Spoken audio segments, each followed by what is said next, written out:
قدرمنو مسلمانانو، ډیر داسې وروڼه پریشانه دي چې زما په کاروبار او په رزق کې برکت نشته او زما کاروبار بند دی.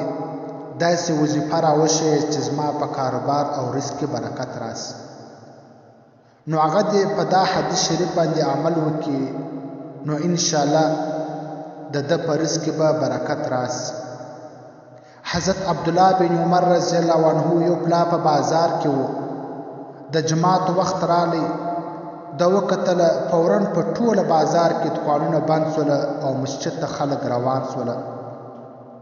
حضرت عبدالله بن عمر رضی الله عنه کله ورته وکتله، د قرآن پاک دا آیت وفرمایي چې ترجمه ده چې دغه مسجدان داسې خلک سار او ماښام د الله پاکي بیانوي په دا مسجدانو کې چې دغه خلک د الله یاد بالخصوص په لمانځه کولو او د زکات په ورکولو سره کوي، او دا خلک نه په رانیولو سره د لمونځ او زکات په غفلت کې اچوي او نه په خرڅولو کې، او دا خلک هر حالت کې الله پاک یادوي، او دا خلک د قیامت د ورځې څخه بیریږي. قدرمنو، نن او موږ او تاسې په بازار کې سوچ فکر ولګوو چې د اذان غږ موږ او تاسې واورو، زموږ او تاسې کم کیفیت. خاص کار د لمانځه په ټیم کې موږ او تاسې پر کاروبار او په دکان باندې مشغوله سو او پر هغه باندې ګرم سو.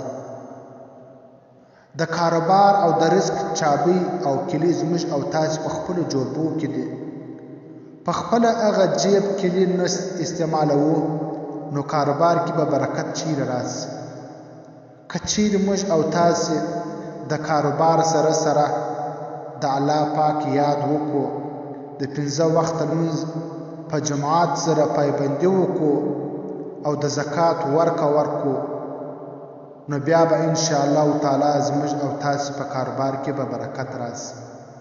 نو الله پاک دې ټولو مسلمانانو ته د لمانځه کولو توفیق ورکړي، چې خاص کر د کاروبار په وخت کې د لمانځه اهتمام وکړو، بیا به انشاءالله تعالی زموږ او ستاسې په رزق کې به برکت راشي.